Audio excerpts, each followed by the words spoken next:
지금 정부에서 대출 중단이 하나씩 되고 있는데 그 은행권 대출을 하나씩 중단을 하고 있고요. 정부에서 뭐 직접적으로 이야기를 하진 않았더라도 은행권에서 알아서 맞춰가는 상황이죠.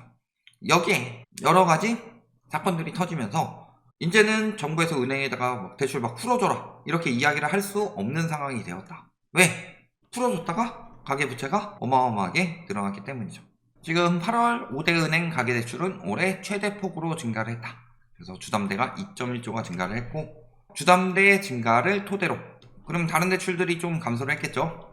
한 6천억 정도 다른 대출이 감소를 하고 주담대가 증가를 했다. 자, 그런데 문제는 얼마 전까지만 하더라도 가계대출이 줄었다고 그랬는데 이게 그 21일까지 기준이었죠. 근데 갑자기 또 대출이 늘어난 거 50년 만기 주담대 막차 수요가 몰렸고요. 50년 만기 주담대 같은 경우는 대환 대출이 많다고 그랬죠. 그래서 기존 주담대 혹은 주담대 플러스 신용대출까지 껴서 DSR을 넘어서는 대출을 받았는데 50년 주담대로 어느 정도 한도가 나오니까 이자 부담은 늘어났는데 사실 원리금 부담 당장 나가는 원리금 부담을 줄이기 위해서 50년 주담대를 많이 받았고 그래서 그게 7, 8월에는 50년 주담대 위주로 많이 늘어났고 그 다음에 그 전에 4, 5, 6월에는 특례 위주로 많이 늘어났고 이런 식으로 대출이 4월부터 계속 늘어나고 있는 상황이죠. 그러면서 부실은 커져가고 있죠. 특히 1금융권은 이미 뭐 상매각 해가지고 연체율 좀 낮춘 상황이지만 지금 2금융권 같은 경우 새마을금고 안정하다 하는데 손실 1,000억 넘게 났고요. 저축은행도 1,000억 가까이 났죠. 이런 상황으로 연체율 늘어나고 그리고 손실이 나고 있다. 순이익 95% 감소면 5% 이득 본 거 아니에요? 이거는 상위 대형 저축은행만 이야기를 한 거고요. 총 저축은행은 지금 900억 넘게 손실이 났습니다. 그래서 계속 이렇게 부실이 커져가고 있다. 이런 것들로 지금 정부에서는 대출에 대해서 이제 문턱을 높이고 있죠. 그래서 최근 시행된 것들만 보더라도요. 50년 만기 같은 경우는 나이 제한하고 DSR 규제를 40년으로 맞췄다.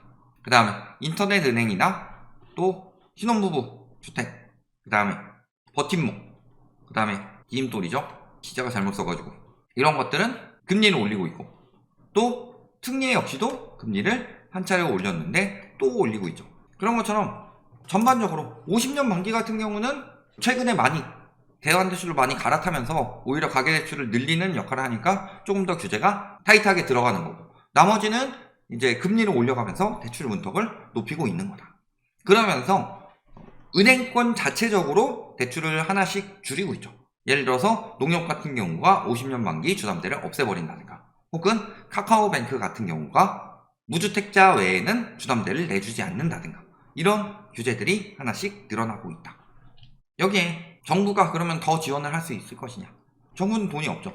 그래서 지난해 같은 기간보다 40조 원 넘게 즉 43.4조 가량이 덜 거쳤고 그 다음에 올해 말 되면 60조 원 가까이 늘어날 것이다. 이것도 정부에서 말하는 상고 하저가 돼야지 가능한 거지 그거 안 되면 60조 원 가까이가 아니라 훨씬 더 넘어갈 수도 있는 거죠.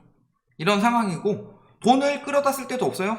추경호 총리 추경을 반대하는 이유는 국가부채가 늘어나는 것. 요게 윤석열 정부에서 문재인 정부를 깔 때 부동산 문제하고 국가부채를 가지고 이야기를 많이 했으니까 국가부채 늘리는 것은 굉장히 명분이 떨어지는 상황인 거죠. 그래서 다른 방법을 찾는데 이게 굉장히 위험한 거다. 아까 어떤 분도 말씀을 하셨지만 지금 기금 연구를 하게 된다.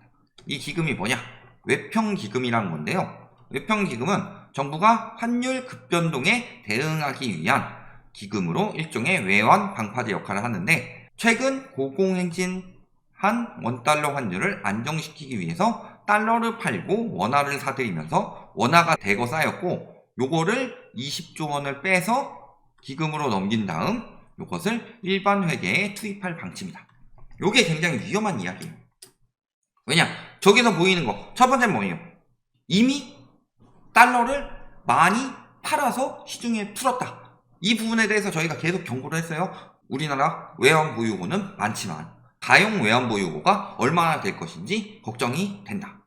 우리나라가 국민연금이랑 달러 스와핑하고 일본이랑도 엔화 스와핑을 안 하고 달러 스와핑을 한 이유 이게 달러가 부족해서 그러지 않을까 이 부분에 대해서 말씀을 드렸었고 그러니까 이미 원화가 많이 쌓였다. 달러를 많이 풀었다. 즉 또 환율이 튀고 또 환율이 튀고 또 환율이 튀었을 때 언제까지 버틸 수 있을지 걱정이 된다. 이게 첫 번째.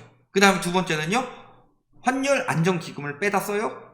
그래서 그거를 원화가 많이 쌓였으니까 원화를 빼다 쓰자 라고 하면 그 규모가 총 규모는 축소가 되죠.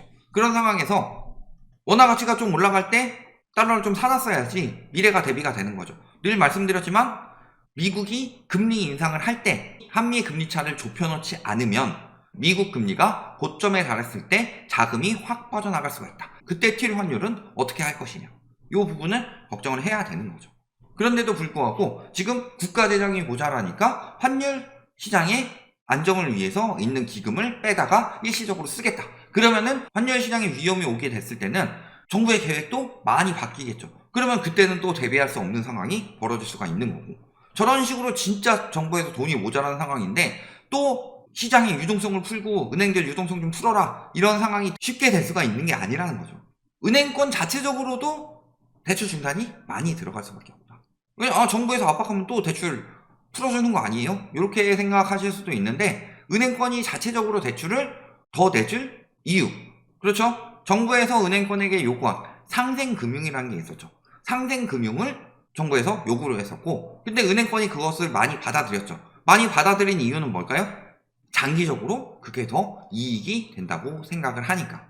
그런데 그 이익이 될 요소가 확실해지지 않고 오히려 취소가 될 가능성도 생겨버리면은 은행에서는 굳이 막 손실을 봐가면서 그렇게 해줄 이유가 없죠. 그런데 그런 상황이 벌어지고 있다. 왜냐면은 관치금융이라고 이야기를 했죠. 정부에서 지금 상생금융이라고 해서 은행권에게 요구한 것이 뭐냐, 처음에 대출금리 인하. 근데 예금금리가 올라가서 대출금리가 올라가니까 예금금리 인하도 요구했죠. 또 이금융권 혹은 시장의 유동성 지원, 이런 것들을 요구하면서 정부에서 주는 혜택이 뭐냐, 금산분리 완화를 하겠다.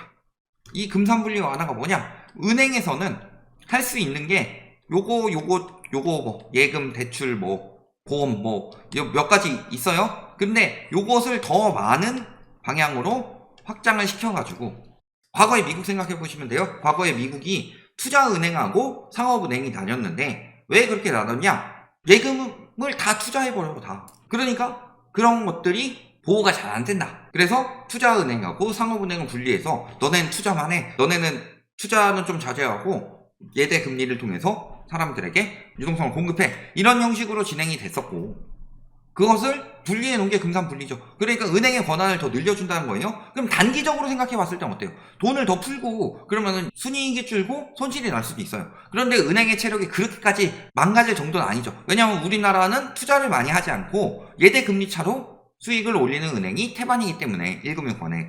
그러니까 더 많은 산업에 진출을 하고 싶어요? 그런데 이 기회를 잡아서 조금 손실을 보면은 너에게 이런 기회를 주겠다. 금산분리 완화를 해서 너에게 더 많은 투자의 권한을 주겠다. 이런 식으로 이야기를 했는데 그게 멈췄죠. 그래서 금융사가 비금융업에 진출을 하는 금산분리 완화가 소상공인 건든다고 제동이 걸렸다. 근데 소상공인 문제는 빨리 해결될 상황이 아니에요. 근데 아까도 보셨지만 이거 바로 1년 전 기사죠. 뭐라고 그랬어요? 은행에서 지금 퇴직 수요가 굉장히 많이 나오고 있다고 하죠. 퇴직금 받고 나가는 수요들도 굉장히 많은데, 그럼에도 불구하고 하반기 공채가 막 늘리고 공개 채용도 늘리고 퇴직도 늘어나요.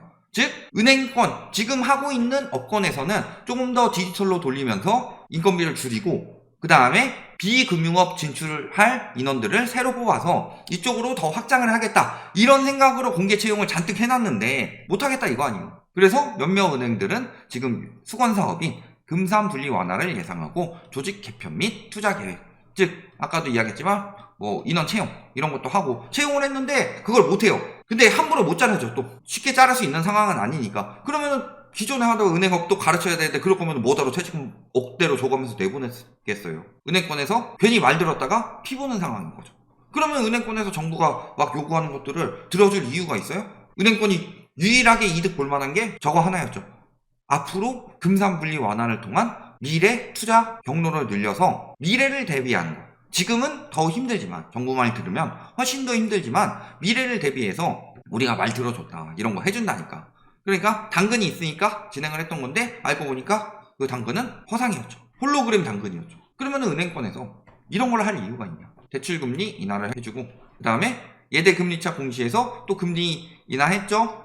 그러면서 대출금리 인하해주고 그 다음에 채권펀드 통해서 채권 매입해주고 자금 위기 생기면 그 다음에 이런 또 위기 생기면 또 증권사에 공급해주고 95조 유동성도 공급해주고 제2금융권 자금 조달도 협조해주고 채권 발행하지 말라고 그러니까 채권 발행도 안 해주고 그 다음에 예금 금리도 낮춰주고 새마을금고 터지면 새마을금고 RP 매입도 해주고 이건 은행에서 다 해왔던 건데 저거의 유일한 당근이 금산분리 완화였던 거 아니에요. 근데 이제 은행이 정부 말을 들어줄 이유가 있느냐.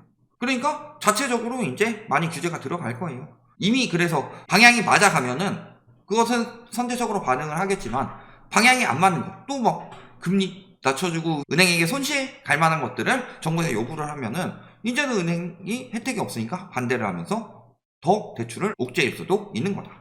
이런 거고요. 그런 식으로 다 규제를 해버리면은 가장 우리가 영향을 많이 받는 거. 일단은 주식시장 같은 경우는 뭐 B2 이런 경우도 있지만요.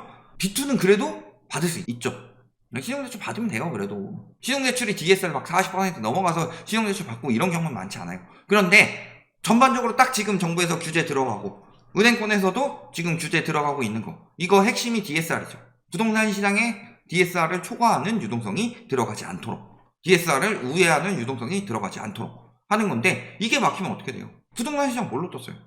4에서 6월 동안은 대부분이 정책 모기지론에서 했고 그 다음에 7, 8월은 아시다시피 50년 만기 주담대가 3조 가까이 풀리면서 요거 위주로 많이 들었죠. 저 유동성이 다 빠져버리면은 부동산 시장의 수요가 어떻게 되겠느냐. 요거를 생각해 보시면은 앞으로 부동산 시장도 마찬가지고 그 다음에 대출에 관한 것도 더 타이트해질 것이기 때문에 빚내서 뭘 하겠다라는 것은 유동성이 계속 불어날 상황에서나 들어가는 거지 유동성이 계속 줄어들 상황에서는 절대 해서는 안 되는 일이다. 이렇게 보시면 되겠습니다.